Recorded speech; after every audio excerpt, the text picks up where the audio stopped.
Have you ever thought the GAPS protocol might be for you? Are you considering trying it, or you've just heard about it and wonder how it fits into a healing journey?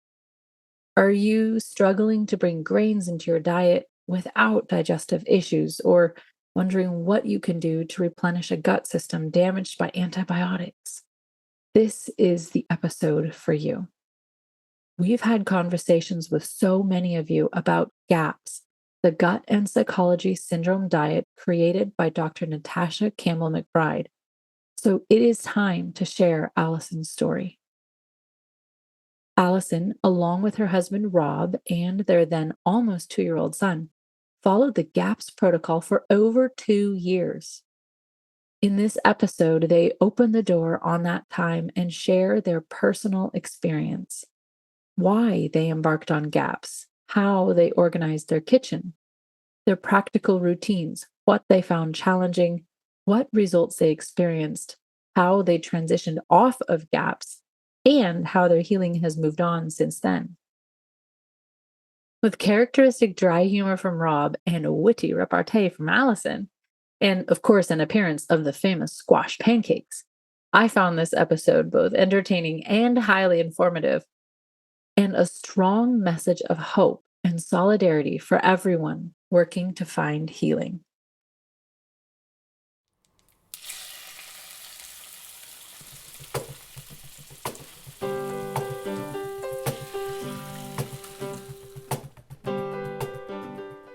Welcome to the Ancestral Kitchen podcast with Alison, a European town dweller in central Italy, and Andrea, living on a newly created family farm in northwest Washington State, USA. Pull up a chair at the table and join us as we talk about eating, cooking, and living with ancient ancestral food wisdom in a modern world kitchen.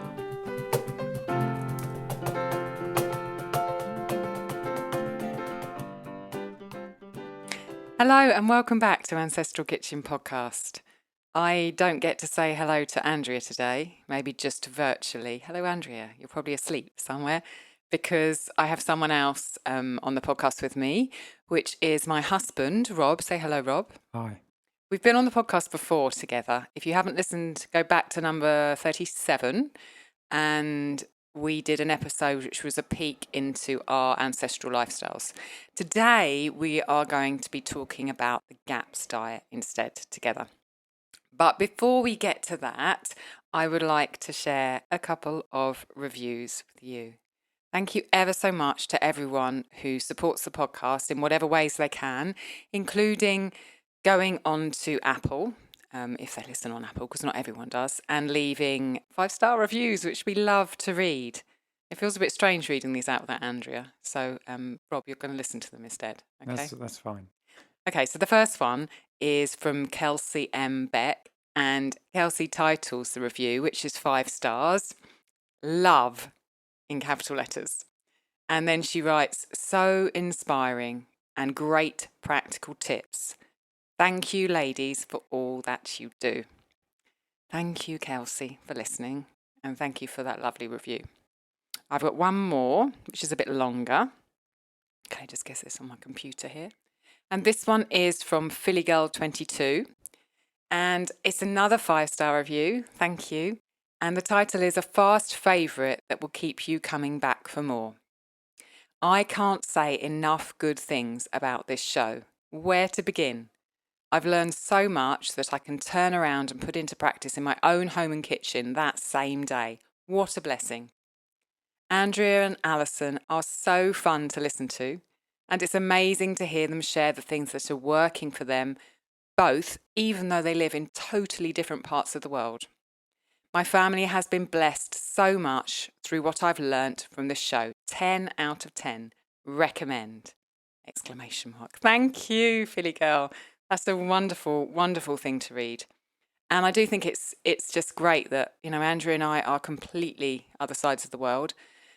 And yet we connect on so many things, like we connect with everyone who's listening, There's something in us that has the same values, has the same beliefs, and does the same thing every day. So thank you ever so much. There are instructions on how to leave a review if you do listen on Apple in the show notes.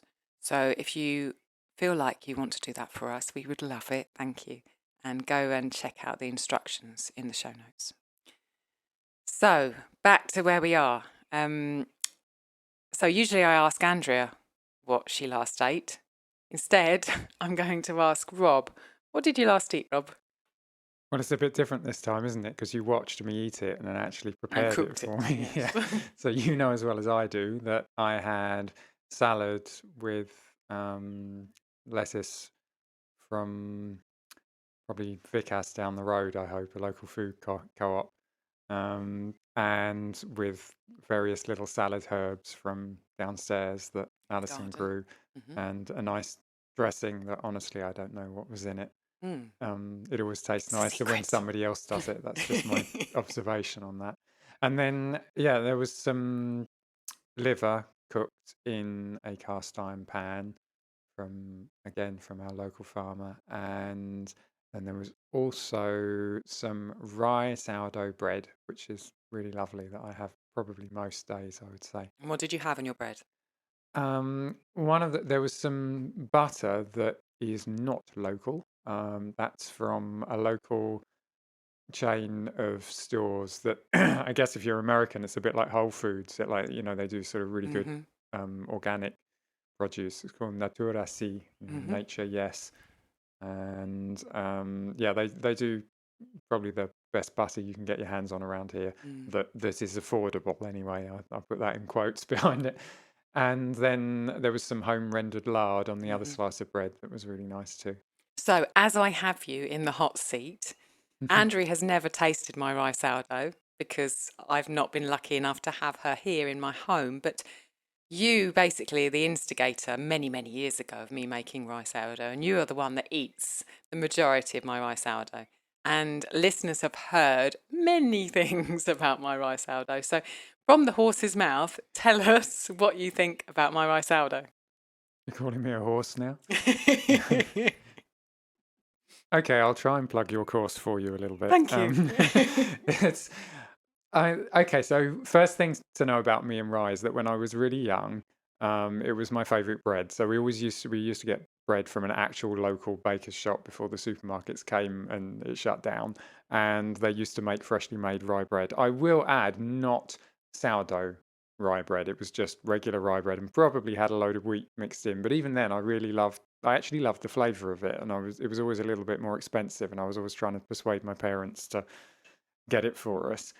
Many, many years later, sort of having done, well, we're going to talk about the GAPS diet, having done quite a few kind of, in quotes, recovery diets and improved the state of my digestion from, I couldn't eat wheat bread, basically. Now I can eat wheat occasionally, and especially if it's been handled with care and grown with care and that kind of thing, I'm usually okay with it. But probably if I had it every day, I wouldn't be in too good a state. So the rye bread it's a very good way of having bread, which just gives you carbohydrate in a nice slow release condensed form. It really fills a gap. I'm not a keto guy. We'll probably talk about that later as well. But it really helps from a health point of view to be able to eat bread. And also, it tastes really good. There's a thing about rye and sourdough in particular, I think, that rye has a really, really deep, strong flavour. And if you add the kind of tangy, acidic sort of sourdough overtone on that, it balances really nicely. Whereas I think a lot of the time when you do it to other grains, it kind of just dominates. The sourdough flavour will just be everything, and that's all you can Whereas taste. the rye's got its own nice. corner. Yeah, that's nice, but taste. the rye does not give in any sense to that flavour. Yeah.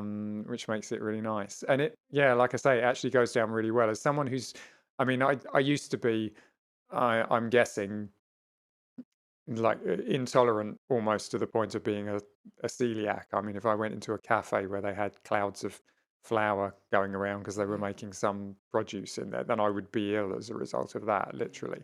Whereas, and I was very, very sensitive. Whereas now I'm not sensitive like that. But as I say, I can't eat wheat regularly, but I can eat gluten grains as long as they're treated nicely. And you can eat my rye. And this rice sourdough bread is it's an everyday thing for me. I could eat it every day, once a day, certainly. Yeah, excellent. I had the same. I actually had some rye bread today because we ran out of spelt.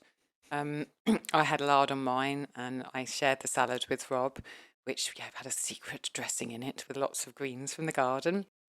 And the liver was pig's liver, which we just simply pan fried for about 3 minutes each side in lard in the cast iron pan. So really simple, but very, very tasty. I just want to add, actually, you may have just heard me taking a sip of rye kvass there, which is a fermented drink made out of rye bread. And that's really nice too. And it's funny because I had a go at making it recently and it really wasn't very nice. And we had to give up on it and just throw it all away and not bother. And then I had another go at making it actually to another recipe. And that also didn't come out very nice. And then Alison had a go to the original recipe and I'm drinking it now and it's lovely. Fine. The magic fingers. Well, yeah, it just means you have to do it though, doesn't it? Yeah, no, unfortunately. Add it to the list. Necessarily Add so it to good. the list. Are you looking for a powerful source of nutrients to enhance your overall health and well-being? Look no further than beef organ capsules from One Earth Health, where the cattle graze on lush New Zealand pastures. The beef organs are sourced from 100% pasture-raised cattle, ensuring that you receive the highest quality and most nutrient-dense organ meat available. Beef organs are some of the most nutrient-dense foods on Earth, with high levels of vitamins A, K, and the B complex. Customers report more energy, improved skin health, and a strengthened immune system thanks to the powerful nutrients found in these organs. For a limited time, One Earth Health is offering our Ancestral Kitchen podcast listeners a 5% discount on all orders and free shipping.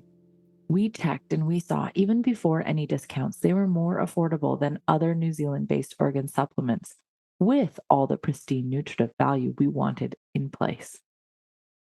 Take advantage of their amazing price and the extra discount and the free shipping. Order now and enjoy the incredible health benefits of One Earth Health's beef organs, made with care and quality in New Zealand.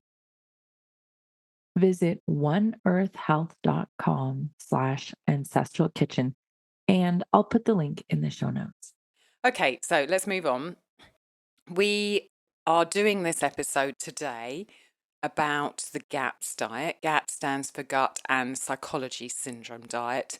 Basically, for two reasons. Firstly, because people have asked for it. Lots of people have contacted me via email or via Instagram asking about my experience with GAPS and for an episode on GAPS, because I think I've kind of dropped into various podcasts that as a family, we were on the GAPS diet for several years.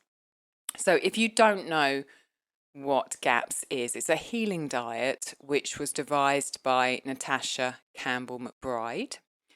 And that healing diet is a modern elaboration of the specific carbohydrate diet.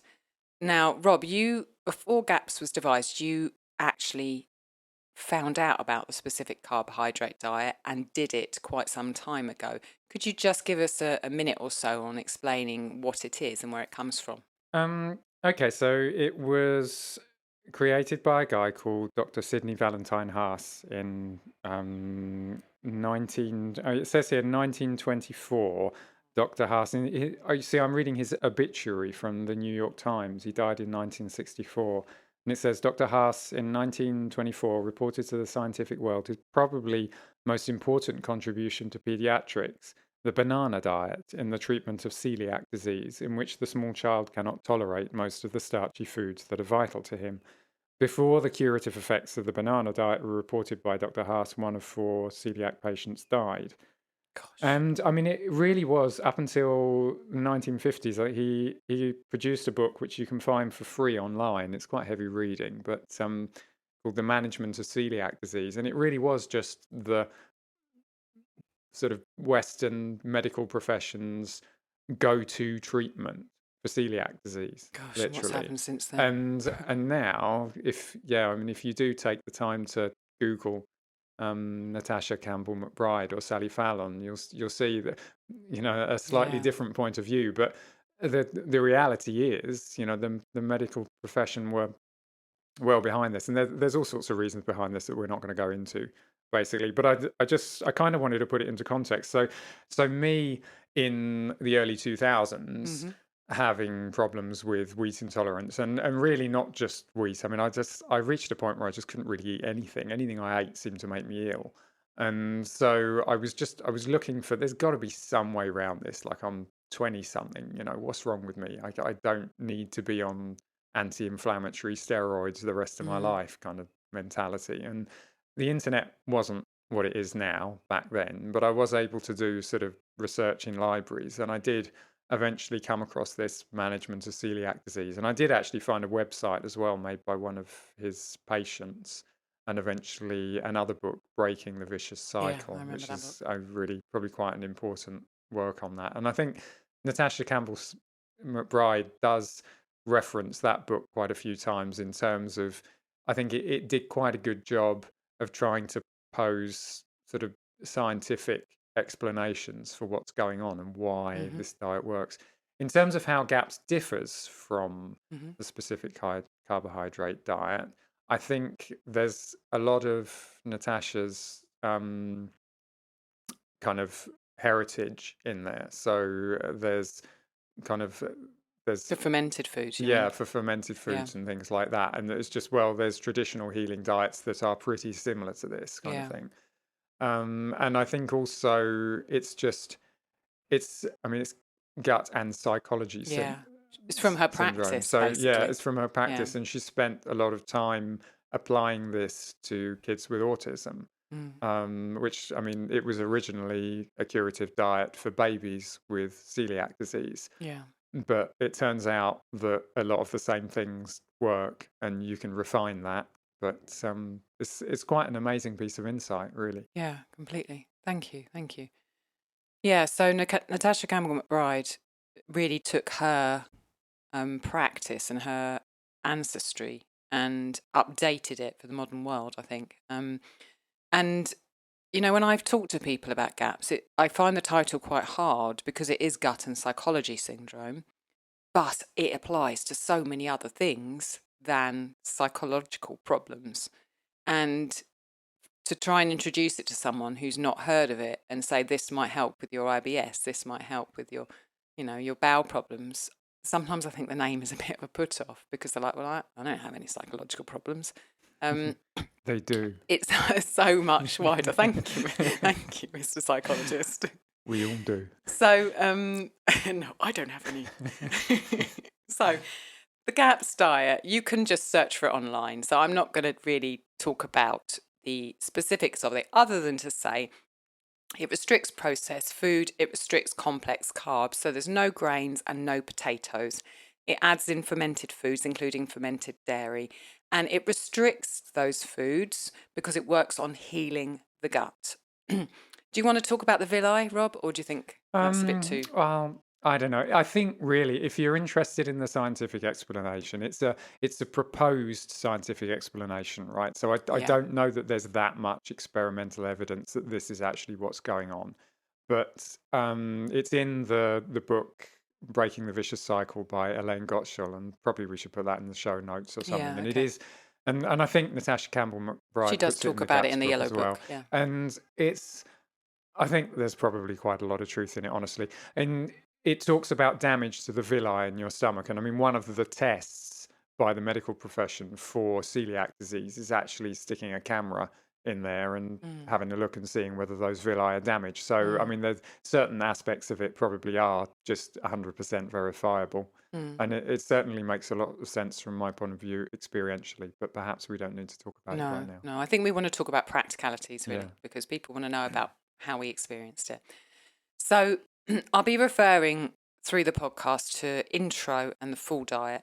So intro is the first part of the GAPS diet, and it's broken down into 6 phases that go from basically at the beginning just stock, well-cooked stews, a bit of probiotic veg and some honey and some fat.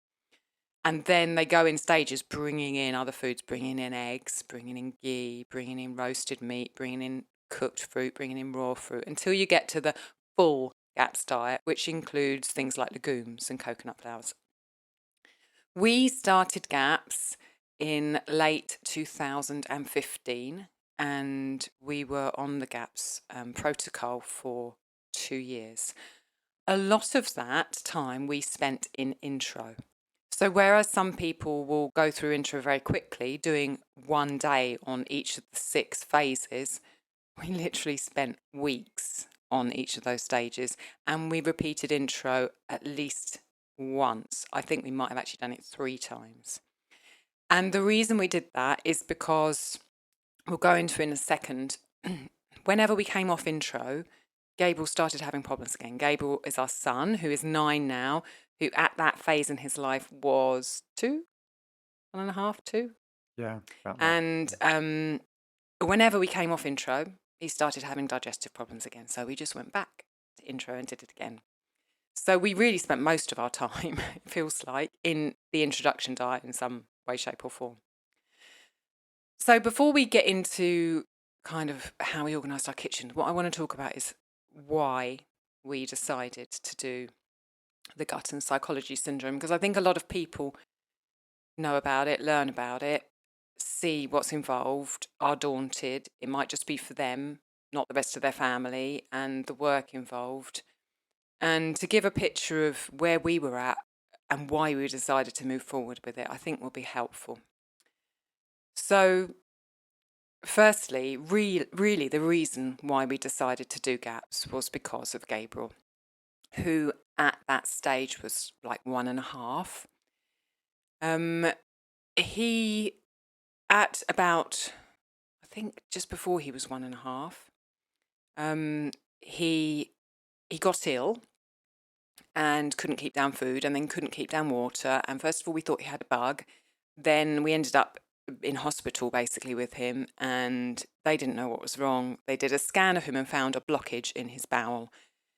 We then went via ambulance to a hospital in London, which, if anyone's been in an ambulance, I feel for you, because it was absolutely terrifying with our son. Felt like being inside of strapped. very noisy missile, Yeah. basically, Oh. unbelievably fast and noisy. Yeah. It I was remember we just scary. sang songs with him the whole way to try and keep him calm, some sense We of just, calm. like we're going to sing together, just Yeah. over and over again. So we were rushed up to St Thomas's Hospital in London, and then went through the process of them trying to find out what was wrong with him. And that was pretty horrific, putting things in him that we'd never had put in him for 1.5 years. And they eventually... Well, they just operated, didn't Well, they? yeah, Because basically they were like, we don't know they what didn't to know do, what so they didn't we're know gonna what was open him up wrong. and find out They what's didn't know wrong. what was wrong, and he That's what they started. said. We were up by his bed, and he started. His temperature was going up, and his vital signs were going down. And I went to the nurse on the desk and said, "Look, can you please call the doctor? Our son is getting worse, and I want him to come and look at him." And then that was in the middle of the night, so they came and looked at him again. They said, "Yeah, what Rob just said. We don't know what's wrong with him. We're just going to have to take him down and open him up." So they called somebody out at 3 a.m. Yeah, to do an yeah, operation. to do an operation. So they took Gabriel into the operating theatre, and long story short, he had what's called a meccal diverticulum, which is part of the placenta left inside the body of the baby, which usually just kind of flaps around and does nothing.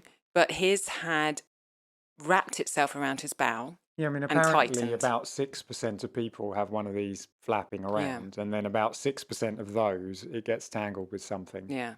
So it just stopped his bowel. It just Yeah. basically, like a little bit of string, it Yeah. tied itself around his in a bowel. knot. Anyway, so they cut that. They cut out 20 centimetres of his bowel and sewed him back together, and gave him incredible amount of drugs. And then Saved his life. Saved his life, yeah. Shouldn't forget that. Incredibly saved his life. Yeah. I mean, I was unsure whether he was going to make it. And then after 4 or 5 days, after he looked like he was able to keep food down, they basically just packed us off And the surgeon said, oh, you could give him a bit of yogurt. And so Rob and I, both having been on healing journeys, thought, okay, this is something for us to really work I think with. that comment about the yogurt probably sums up my level of expertise as a surgeon. Yeah. It's like the flip side of that. But this guy knew how to save our son's life, but literally his understanding of diet and nutrition in that circumstance was, oh, you could give him some yogurt. Yeah. So Gabriel basically had incontinence problems. He had diarrhea and constipation, and both of those are kind of flip sides of each other. So, if you get constipated, you're much more likely to swing to diarrhea, and having diarrhea can be a sign of constipation. So he was unable to maintain a normal bowel. So he wouldn't realise that he was passing something, and it would be often very, very kind of runny. So really, we turned to GAPS for him. We wanted to heal his digestion. For you, Rob, you thought, because we'd been through, the early year and a half of Gabriel's birth was tumultuous with a capital T, and you were coming out of an extremely stressful period. And I think you'd remembered that you'd done that specific carbohydrate diet. I was on it for 3 months originally, and I found coming off of it that I could eat most of the things that I hadn't been able to eat before, with the exception of wheat, really, and probably pasteurized dairy as well. I struggled with, unless it was seriously fermented or made into hard cheese or something in small quantities. It was just, apart from the things that had given me really serious problems, suddenly I could eat again. It was absolutely amazing. And I remembered that. And I kind of had the feel, because I'd been through a really stressful time, I'd been working like most of the night for months on end, basically, and then getting up in the morning. And what would happen would be I'd kind of have a snack before I started work. And I think the amount of complex carb that was going through my system had kind of re-triggered those problems that I'd had before a specific carbohydrate diet. And they do say you can do it once and it will heal you, but if you have to do it again, so this was my second chance. I was like, God, okay, let's hope this works again, because I've really messed myself up this time. But so we thought it would be beneficial for you. For me, I'd been through a battle with breastfeeding Gabriel, and then going on to the Western Price formula and having been basically threatened with child protection for feeding our son raw milk. And it just was an extremely stressful time for me. And I'd left Italy. We were back in England living with your mum, which was not ideal. So I was not sleeping. I'd had tons of feeding issues. I think it was ideal for her either, to be No, that's true. Yeah. Have us land on her. I was really stressed. And obviously I realised I had legacy issues with my gut biome from being overweight for my entire childhood and taking round after round after round of antibiotics. So I felt like GAPS would do me some good.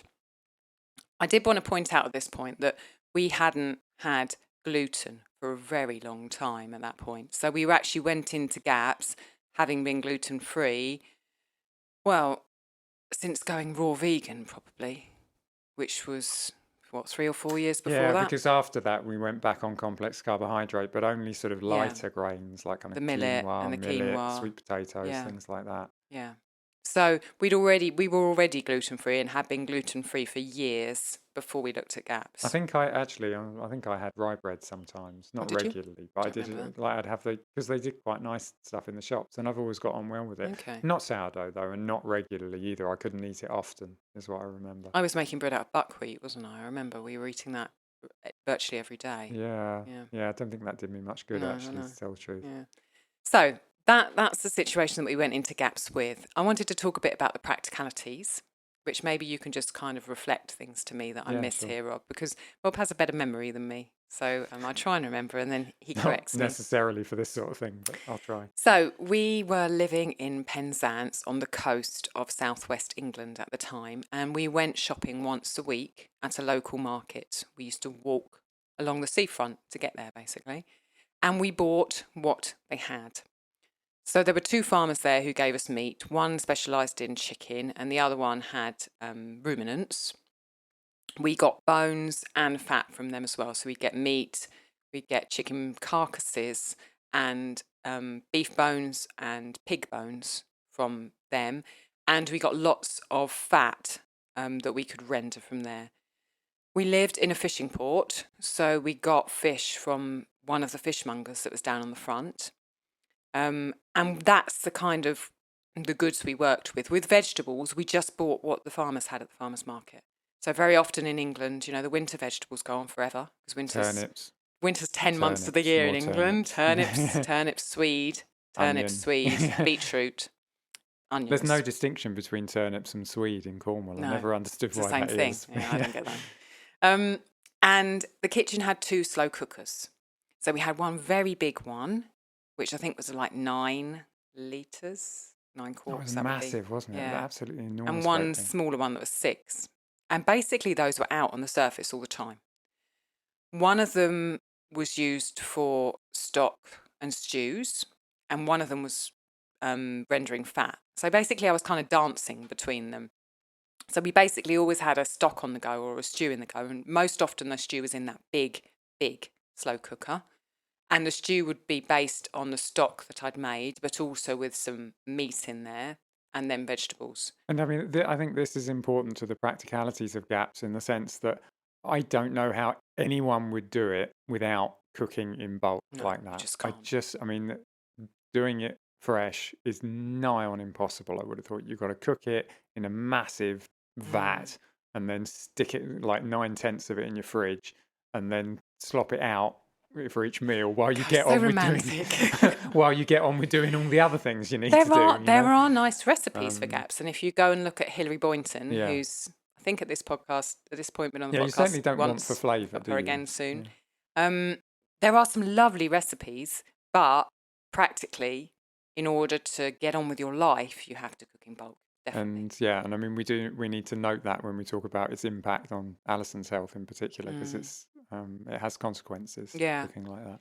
Doing gaps is where I learnt to render fat. So I mean, we render fat all the time here now, but I learnt to render ghee, I learnt to render lard, I learnt to render tallow. That's where I taught myself how to do that. I would basically make one big stew, and it would last us 4 to 5 days. So when it cooled down, we put it in the fridge, and we would just slop it out, as Rob says, heat it up and put it gently into a plate. So our staple dishes were stews, a lot of beef, some chicken, a lot of the parts that other people didn't want. So the cuts that are less popular, the ones that you need to cook long and slow. I remember we had mutton as well. We ate a lot of squash, a lot of butternut squash and other squash, and we ate a lot of swede. And in particular, we might talk about this a bit later, but I got not addicted to the swede, but I came to rely upon the swede because I felt that it was the part of the diet that gave me the most energy. So I would grate Swedes, which are called, I have to say, they're called rutabaga in rutabaga really? in Is American. that what that is? And no one knows. I've seen that word That's before. why when they said turnips and swede are the same thing in Cornwall, most of the people listening going, don't what? know what turnips are or swedes because they don't use the same word. So a swede is a Apologies. rutabaga. We're so arrogant, us English. We You think say everyone speaks rutabaga, our I say rutabaga.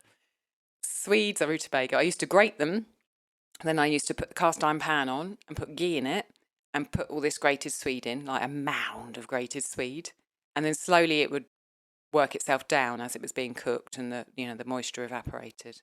And then I used to eat that all the time with maybe some spices and things on.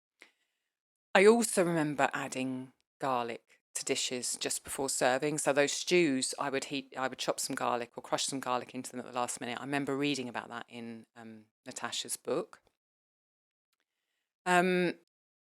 I did use Hilary's book quite a lot, which we will have to put in the show notes. And I wanted to talk about our favourite dishes, which at the time were the squash pancakes, which are kind of infamous. Andrew and I have talked about them before.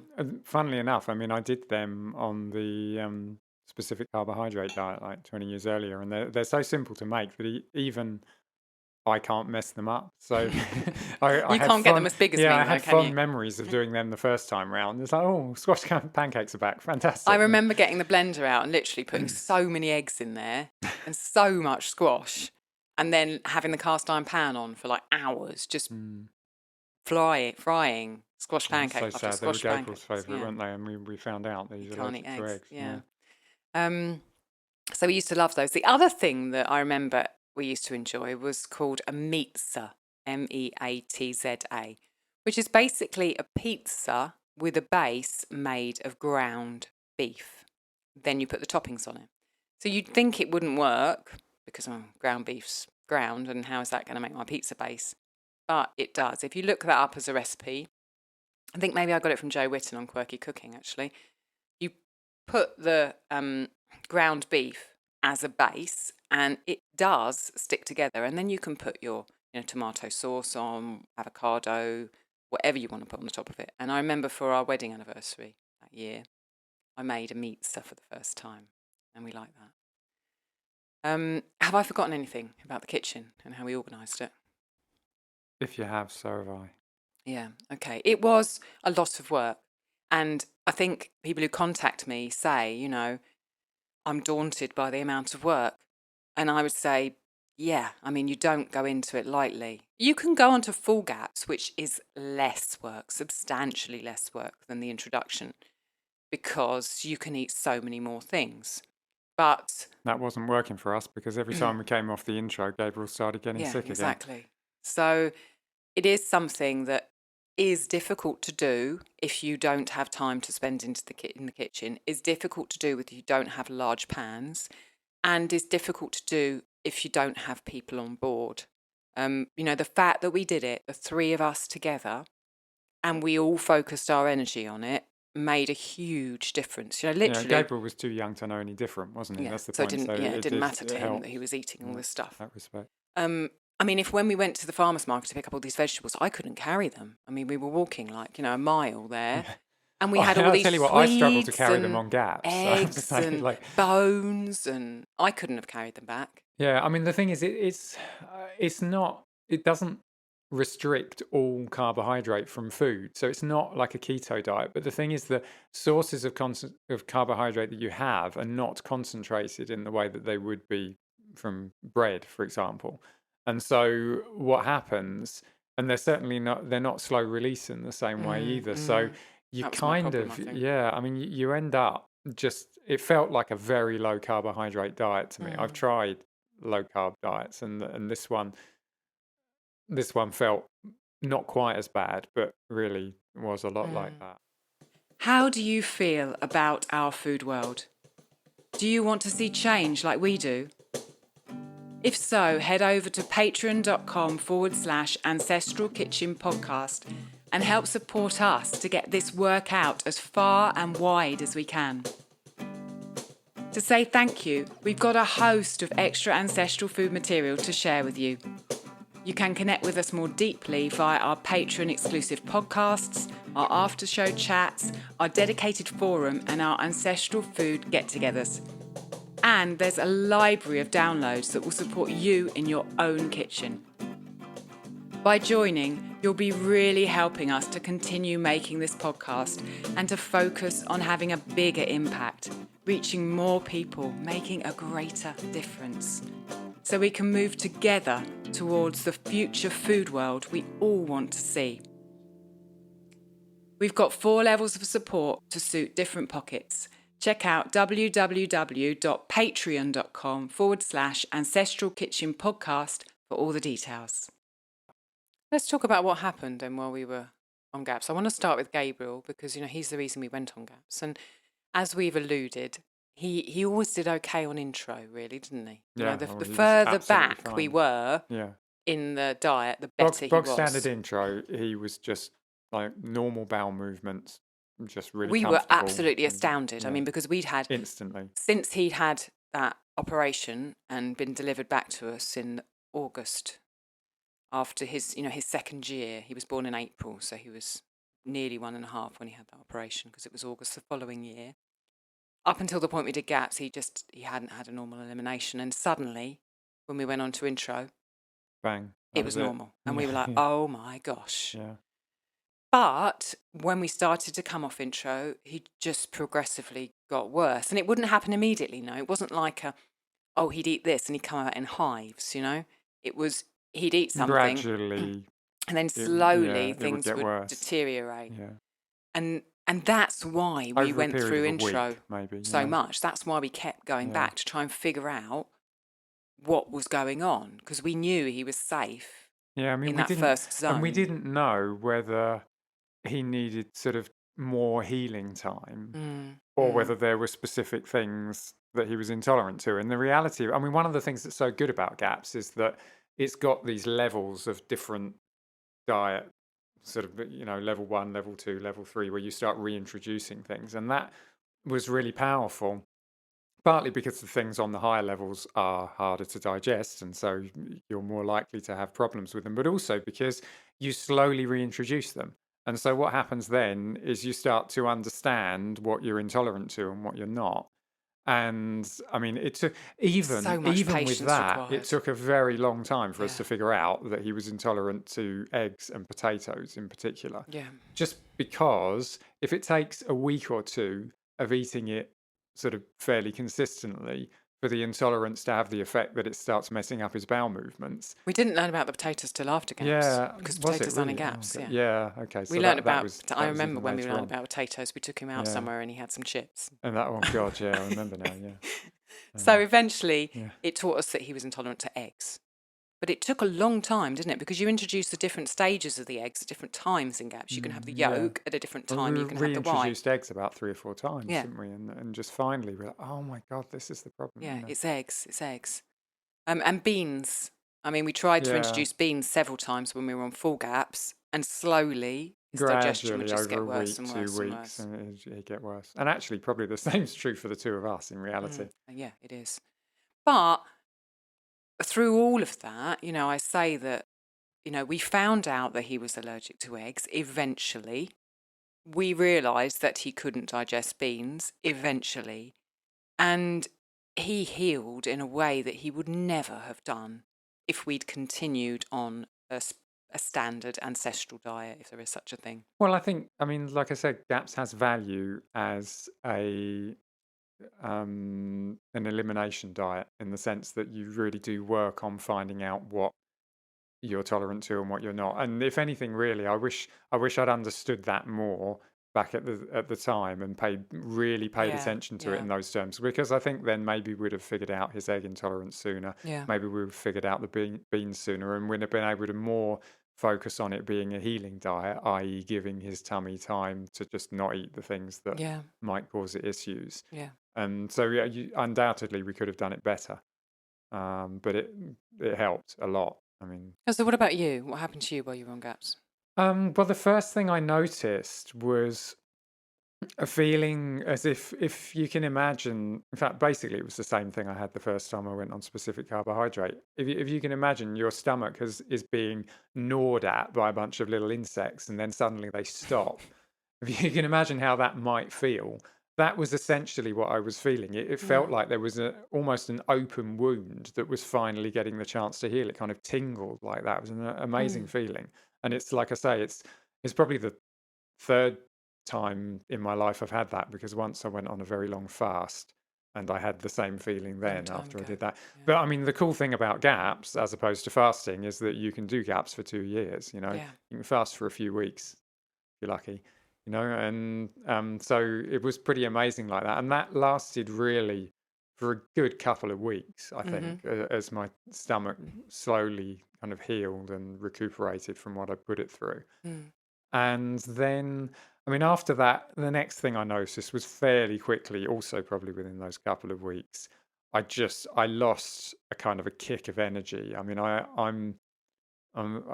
certainly at the time I was quite a excited long distance runner, and you know, before I went on GAPS, if I decided that I wanted a sprint, it would be an awful lot faster than my running speed.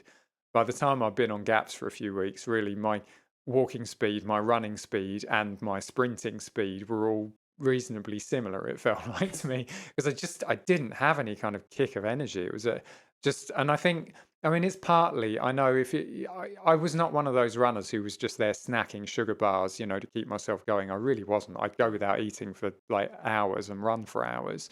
I think it was more a case of long term, like over days and days. There was not much carbohydrate in that diet, and it was beginning to have a serious effect on my metabolism. And it Mm. wasn't a nice way to live for 2 years, I What have to say. happened I to your mean, weight? my weight went down. I mean, I lost a fair bit of weight. I was really quite skinny. Mm. Like people were obviously commenting. I mean, Mm. people comment about my weight anyway. Do you know what I mean? And then like the number of Because you're quite thin. because I'm quite thin Mm. generally. Because any fat that comes along, I tend to work it off, and not much fat comes along, honestly, on a Western price diet. So, Mm. Well, a but lot of fat does, but it's good yeah, fat and not it gets used. yeah, as in it doesn't sort of um, end up being turned into fat and stored on your Yeah, body. But yeah. the thing is, yeah, it really I lost really quite a lot of weight, and I was very skinny for 2 years. And I think, I mean, if I hadn't had the motivation of doing this for Gabriel, I'd have quit within a few months. I think like sort Really, of you think so? well, I Because think I thought you were more gun ho than that. well, part of the problem was we didn't really know much about Western price then. I mean, hard to believe it, but Alison hadn't really made sourdough bread at that point. So I Because we weren't eating gluten, I'd made yeah, buckwheat, which exactly. was naturally fermented by whatever was in the air, Yeah. and I was making that every couple of days for us. But I hadn't used a sourdough starter because we hadn't really gone into Yeah. any grain with gluten. I think that's the point. I mean, I didn't feel like I had much in the way of alternative. If I came off gaps, I didn't feel like there was much I could eat. I wasn't very excited to go back onto the diet I was on before, even though by most people's standards, probably it was a reasonably healthy one if I timed it right and wasn't working all night. Mm. I didn't want to go back onto another diet because I'd been quite ill on it, and it felt like such a relief. So Yeah. there was an element of that. It did feel like a bit of a mission, though. It was a mission, and it was for Gabriel, really. I mean, Yeah. that's why we did it. For me, the thing I want to praise, see what happened to me on GAPS with, is the fact that I don't eat sweet things. That's changing a bit now, but back then we had pretty much established that whenever I ate anything sweet, I would get vertigo when I got to my menstrual cycle. And that vertigo was debilitating. I'd been through a period like about, I think maybe almost a decade before that, just before I met Rob, where I had a problem with my inner ear, and those vertigo episodes just basically extended themselves throughout the month. And I was struggling with dizziness, orientation. It was just horrible, horrible. And it took a lot of getting to the bottom of things to understand that when I didn't eat anything sweet, including fruit, I didn't get vertigo. Well, you went on an my cycle. anti-candida diet, didn't you? Which doesn't have any sugar in it. And you're And like, then oh, hang on a minute, something's changed Yeah, here. that was a long time ago. Gosh. Was it that? I had forgot. several awful negative Yeah. consequences, but one of the positive ones was that. Yeah, so that was 2009 that happened. So going into GAPS, okay, so there's no fruit on intro, but once on the intro stage 1, once you start going through intro, you get to eat cooked fruit and then raw fruit. And that's where you can get quite a lot of carbohydrate from. And I wasn't able to eat those. It's not that I wasn't able, I didn't want to, because I didn't want to experience that vertigo, which would leave me lying in bed for like 2 days every cycle, and the whole room spinning. And so it was hard for me to, I couldn't have the honey like you can have on GAPS, and I couldn't have the fruit. So the thing about eating the swede or the rutabaga was that it seemed to me the only thing that would give me energy. So I kind of lost my energy. I found it difficult to do things that I could do before. I lost a lot of weight. The thing that was the most negative side effect for me was that my sleeping absolutely went out the window. And I have a kind of an Achilles heel in sleeping. I've always had a problem with it since I was very young. And my sleeping was just appalling on GAPS. I couldn't sleep. I couldn't get to sleep. I'd wake up in the night.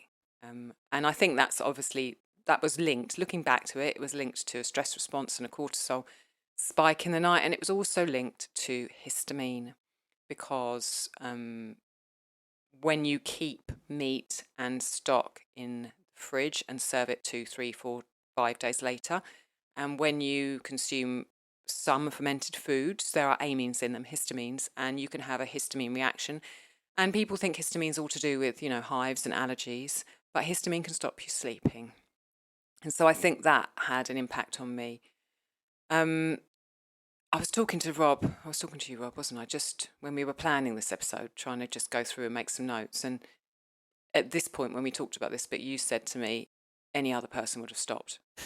But Yeah. I'm not any other person. Yeah. I mean, with hindsight, we should have stopped you very early on and just carried on with me and Gabriel, and then stopped me and carried But on with Gabriel. I didn't want to stop, because I knew that as a kid, I'd been overweight, and the havoc that has had on my biome, we know that from other symptoms and things that have happened. And the fact that I had literally tens and tens and tens of rounds of antibiotics as a kid. I'd have antibiotics 6, 7 times a year, every year, year after year. That I just thought I was desperate, and I feel like not desperate, but I saw gaps, and I thought, this is my answer. This is how I'm going to heal myself. And I think a lot of people see that about gaps and think, on one hand, this is my answer. This is what's going to help me. And then they look at what's involved, or they look at the fact that they can't do it with their family, or they find, there's some other reasons why they can't do it, which are all valid. Some of the side effects, and there are side effects. And then they weigh those two things up, and they just feel, I can't do this. And I think I felt like I've always had an all or nothing personality, and if I'm going to do something, I'm going to do it to the nth degree. And I just felt like I would be giving up, if I stopped, and this was my chance to heal. And if you and Gable were continuing, and my memory is that you were not as jump ship as you just said, but maybe I just didn't hear that. I mean, I Maybe wasn't didn't at hear the that. time. I carried on because I couldn't see any alternative. But like, with hindsight, I think I should have stopped, and certainly you should have stopped much sooner. I think The thing is, though, there was solidarity with Gabriel. He didn't grow up. completely. It caused enough problems anyway, just sort of restricting what he ate. But if he would have restricted him and would have been eating different something things, else, I think that it would would have have been really, even worse. yeah. Would have been I really didn't hard for want him. to do that. I didn't want to cook him We separate spent food, years but trying to also heal Yeah. the psychological issues Exactly. of going on gaps. no, the afterwards, psychological issues of having to but it would have been restrict much worse. food from him. It wasn't the psychological impact Yeah. of going on gaps, because as a family, Yeah, we were because fine we doing were that able to together. mitigate It was that. the psychological impact of going, is he allergic to eggs? Oh, is he allergic to celery? Yeah, Is he allergic to sweet potato? Is he allergic to potato? Then we just had to restrict everything from him. And anybody else that we met, we couldn't eat anything that they ate. I mean, there was just, I think one of our friends managed to cook for us once, but Yeah, I remember. thanks, Joe, Joe, if you're listening. Joe. Thank you. But literally, like, nobody cooked for us because it was just impossible. Like, nobody has Oh, that's made me any. smile. You can't The best thing explain you to can someone how do, it works. the best thing you can do for someone on gaps is cook for them. Yeah. It's made me smile so Yeah, widely God, knowing yeah. that Joe cooked for us. And seriously, if you know someone who's on gaps, Cook for go them, and cook them a meal. please. They Yeah. will love you. I mean, seriously, if someone had cooked Because you're me cooking more constantly. regularly, You're just cooking constantly, and nobody else can cook for you because nobody is capable of understanding what it is that you can eat and what you can't. It's just a random list of yeses and nos. So And we didn't have the symptoms that Natasha Campbell McBride focuses on in her book, Yeah, Gut and correct. Psychology Syndrome. I remember reading it and reading about schizophrenia and reading about other psychological issues. That is not why we turned to gaps. We did not turn to gaps because, Gable was having autism, which I know a lot of people are turn to gaps to for their kids. We did not do it for that. We did it for the healing that we thought it would give the gut. And I know that it healed all three of us on some level. But as with any diet, there are consequences. And for Gable, those consequences weren't quite so great, probably because he was 1.5 and I was like 40-something. But for me, with my particular makeup and my particular issues, the consequences were greater. I think with hindsight, we would have done intro kind of much more attentively with Gabriel. I think also we need to say that we came out the other side of GAPS and Gabriel still had issues with his bowel. He was still doing poos, kind of just unaware of it randomly. Sometimes not for a few days, sometimes once or twice a day, sometimes 9 times a day if he'd been eating something that was a bit wrong. And it was really, I mean, it was only when we finally started to understand more clearly the intolerances, basically. We'll talk about that later. Yeah, okay. I just want to talk about coming off really GAPS changed, first, and then let's talk about how we took where Gabriel was at that point and continue with him. Is that all right? Yeah. I want to just talk about coming off GAPS, because I think some people are on it now and they're not sure how to come off it. And what I remember from coming off GAPS is we went first to non-gluten grains because they're much easier to digest. And we were quite familiar with those, having been gluten-free for a long time before GAPS. So I think the first thing we had actually was sweet potato. And then we had millet and sorghum. Sweet potato's not very good with you, actually, is it? That was a bit ironic. I like the flavour of it. Yeah. So we fermented the millet and we fermented sorghum at the beginning. We even fermented some sweet potato. There's a video which you can access, and I'll try and remember to put it in the show notes, where I show how to make a sourdough polenta using millet and a sourdough polenta bread using millet. You could do that for sorghum. You could use it for buckwheat, I'm sure, which is gentle coming off GAPS because there's no gluten in that grain. It's much easier for you to digest. And also, if you ferment it, you're making it even easier to digest. So we started with those grains, and then slowly, we got into other grains, and then I got into sourdough. Why did we actually decide to stop? Do you remember? I think we just came to the conclusion that it wasn't really particularly helping anymore, in the sense that we were still in the situation where if Gabriel was on anything other than intro, he wasn't really quite right. And I think it was when we realised that beans were an issue to him. We thought, well, look, we're better off doing something that's not GAPS legal. Yeah. Like we literally reached the point where we were like, well, we should be eating a bunch of things that are not GAPS legal, that don't cause him problems, rather than the thing that is GAPS legal that does. Yeah, that's a useful thing. And it just didn't seem to make any sense anymore. And you were beginning to suspect it was just killing you, basically, at that point. I was struggling to find energy to get through the day. Frankly. Yeah. Are you glad we did GAPS? I just think it was a sledgehammer to crack a nut. I mean, you have to think about it in terms of it's been honed as it is for kids with autism, and their parents are going to do whatever they can to improve the situation that they're in, if it's at all possible. And so it's quite an extreme and difficult thing to do. And looking back on it, there's lots of things that we needed to do. But I think if you'd have learned how to make sourdough bread like a year earlier, I think we'd have probably been better off just doing that. But you didn't, for whatever collection of reasons. So, we learnt about Gabriel's egg intolerance through GAPS. Exactly, yeah. And the elimination aspect of it is fantastic. We don't know what healing happened to him, subsequent to that operation, through him eating like that for that length of time. It's so difficult to make a judgment looking back on something because you don't know what the alternatives were. We didn't have any better alternatives at the time, so we carried on with it. Yeah. That's the reality of it. If we'd have learnt some of the better alternatives that we've learnt now, then we could have come off it earlier, and we could have done it for a shorter time and got some fabulous results out of it. Yeah. Rather than having the conversation that we're having now, which is just, oh God, we were in a bit of a state by the end of it, really. Yeah. You're right. I think we could have done it for a much shorter time and got the results that we needed from it. Yeah. And then found other ways to incorporate the foods that learn which foods Gabriel was okay with, because that's basically what we've done since. We've slowly learnt which foods Gabriel is okay with, and the ways in which you can prepare and process those foods to make him okay with them.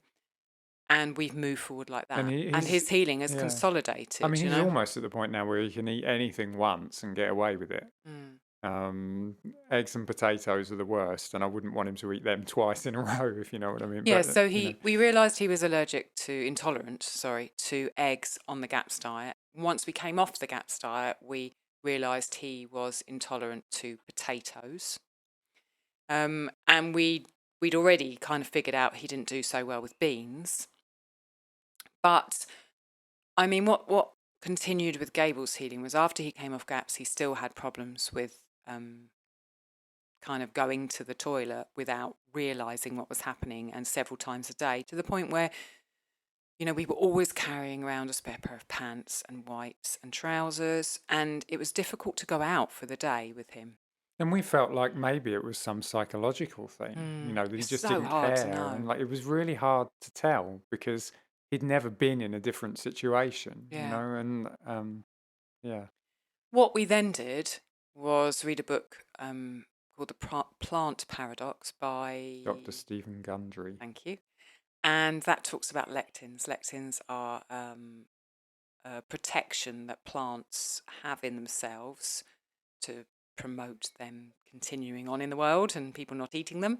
And we found out through experimentation after reading that book, we went on a lectin-free diet for some time, that certain Which, lectins yeah, exactly. I mean, can I add had that consequences for on that Gabriel. lectin-free diet also, Gabriel was fine. So It's true, what yeah. we did was we looked at the food that we were feeding him on a daily basis, and we thought, what are the things that have got High lectins. Yeah, I mean, high lectins in terms of higher lectins than an ancestral diet, because you know that like Yeah. sourdough bread has lectins in it. You know, there were Difficult plenty, to know there were how plenty many of because no things. one's Yeah, tested exactly, it. and they're different types of lectin and that kind of thing. But we took Dr. Stephen Gundry's logic, which by the way is not. I don't think there's anything particularly scientifically proven about it. What it is, it's a piece of insight and observation from him, having treated his patients. I'm hoping, obviously he's probably not listening, but if he was, hopefully he's not offended by that. It's a piece of insight on his part from observing what happened in his patients' diets. And so we applied that insight and said, okay, well, what are the really nasty lectin content foods that we're feeding Gabriel on a daily basis? And there are only a couple of them. And we took them out, and instantly, I'm not kidding, like instantly, within a day, his bowel problems went completely. I mean, just absolutely disappeared. And Yeah, I we mean, went from literally him and the going irony to the of it loo, is he like, can have these foods now, cashew nuts, and there was like a grain-based milk from the supermarket it was having. Those were the last I two we didn't buy took it at the out. supermarket, bought it at the health food But store. we'd also, yeah, health food store, yeah, exactly. But there were some other things Yeah. like sort of tomatoes and cucumber skins that we didn't have very often, and we took them out as well. Yeah. But all of these foods, he can have Peppers. them occasionally, is absolutely fine. But the relentless having them day after day was causing him problems. And the moment we stopped, it just instantly was night and day. Yeah. Suddenly we could go out and do what the heck we wanted. And really, he's not absolutely had fine that since. He's not problem yeah. with kind of incontinence since then. And, you know, Apart he's from now. when I took him on a trip and fed him peanut butter for 4 days in a row. Yeah, Then that's he what had it happens again. when I'm not around. Yeah. Basically, I'll I never do always, that again. I I'll always never do have it to be again. around. Yeah. Otherwise, things go downhill a bit. Yeah.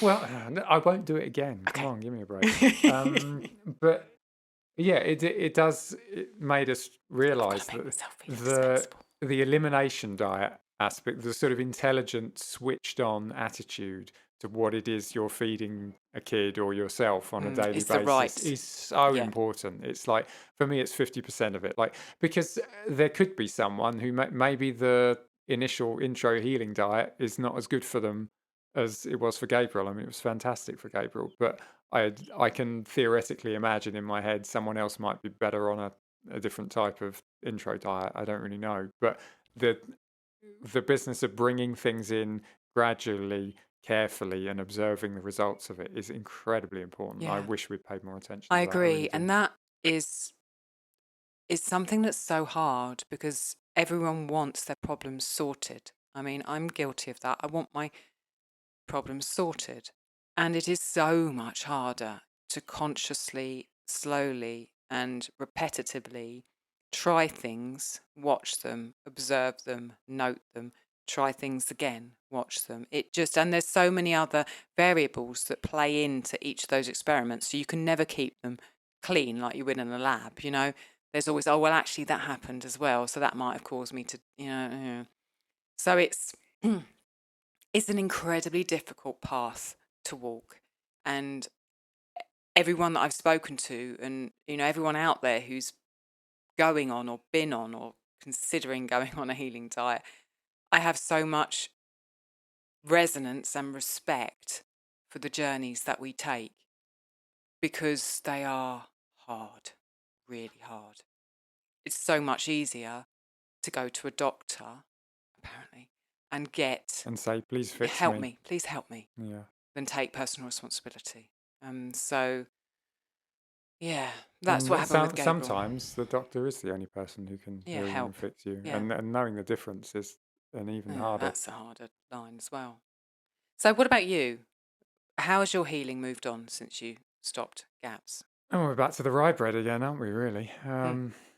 Yeah, I mean, I think the biggest thing is sourdough bread in general Mm. is just, having tried GAPS and felt what it's like for a very long period of time to be just not really getting enough carbohydrate. Sourdough bread gives me enough carbohydrate and doesn't cause me any issues. I mean, I have sort of things like millet and sorghum and what have you for most of my other meals, but if every day I have a couple of slices of sourdough bread, You're okay. I'm good. I'm not losing weight. I've got Mm. a good healthy weight and I feel strong and I've got energy, and when I sprint I go faster than when I walk, which is a really nice feeling. And Oh, you mean your other healing outside the kitchen is really focused on Wim Hof's work and cold exposure and breathing, which we talked that's about a been the bit last couple of years, in the other hasn't it? episode. A lot. To tell the truth, I got knocked out of it over the winter. We've had the worst winter of colds I think I can ever remember, and for the Post-COVID. first time in 3 years, I'm not doing well. I am again now, but I wasn't over the winter doing a cold shower every morning because, my goodness, I couldn't. I'd get even iller. Yeah. But slowly you are working with that. Yeah, It's yeah, for something that you're sure. working with. For me, I think most of my healing since GAPS has been nervous system healing. I'm an extremely sensitive person. And I feel like I've done a lot of work since GAPS outside of the kitchen on my healing. So I've done several courses, one from Sounds True that was written for emergency service first responders on nervous system, and several kind of spiritual nervous system courses. And I've also been working with probiotics to slowly increase my amount of probiotics without triggering histamine issues. I feel like my moves in my own life, just after Gabriel was born, I started painting, and then since then my work to put my food out into the world through Ancestral Kitchen has been very, very healing. The more that I do what I love and am myself, the more I'm able to be okay in my own skin. And then the more things like, my addictive tendencies, which frankly I've had since I was in the womb. The addictions that I had as a kid to sugar that saw me being twice the weight I am now, those slowly, with eating well and doing what I believe in the world, have fallen away. The nervous system healing's helped with my sleep. We've been on really quite a big journey with my sleep the last decade, with Rob supporting me all the way with various different experimentations. But I mean, not having noisy neighbours helps. Indeed. Oh gosh, you've just reminded me of that, and now my body's gone all funny. This is the thing about nervous system. Yeah. And I wouldn't minimize the effect of the food, because slowly through sourdough, through everything that I've been learning, through the way we're honing, slowly through years and years and years, honing what I'm eating and working with how I feel after I've eaten, and any points where I perhaps eat a little bit more than I intended to, consciously working with those and consciously working outside of those as well has changed my own healing to the point where I really don't overeat anymore, and I used to I think part of tremendously. it, I just don't part, anymore. part of it Not is even on just Christmas. if you have a job that doesn't give you time to prepare food Yeah, properly yeah, and doesn't give you a space in your day when you're not stressed to eat it yeah. at reasonable times, You're not going to get you your know, nutrients. that's going to mess up your food a bit, you know, and Mm. maybe you'll be overeating because you're in a stressed state or Yeah. whatever, and it It's just the rest of your life too. the rest of your life has to move with it as the food sort of practice and the relationship with food and the enjoyment of food move forward. Your life has to move forward as well to support that. Otherwise, you're just banging your head against a brick wall. Yeah. Basically, it's like, oh, I want to make my diet healthier, but I can't. It's Yeah. like, well, okay, you've got to change something in your life, you know. And it's going to be work, it's going to be relationships. Yeah. You know, those are the Lifestyle. big ones, really. Yeah. Gosh. Okay. Well, we're over the hour, I think. Is there anything I've missed? Or obviously there's plenty I've missed, but is there anything important that I've missed? Is there anything you want to add, Rob? I can't think of anything. You've got the list in front of you, haven't you? No, My I tablet think PC has gone to sleep. I think we've gone through the list. Okay. So yeah, we'll put as much as we can in the resources, and do feel free to come and ask questions when we post the episode on Instagram. If you're not on Instagram, you can contact me via email, and I think maybe at some point in the future we'll have another GAPS episode with someone who's professionally interested. We in had GAPS. to do this before we forgot about it, basically. Yeah, exactly. Because every year goes by and we remember less. Yeah, and if you're thinking about GAPS, or if you're on GAPS, know that there are lots of people who thought about it, and there are lots of people who've done it, and there are communities out there that you can find. So don't feel like you're alone in your journey. And yeah, total respect to everyone who's on this healing journey like we are. I think I'll finish there. Okay, thanks very much for your time, Rob. I really appreciate it. Thank you.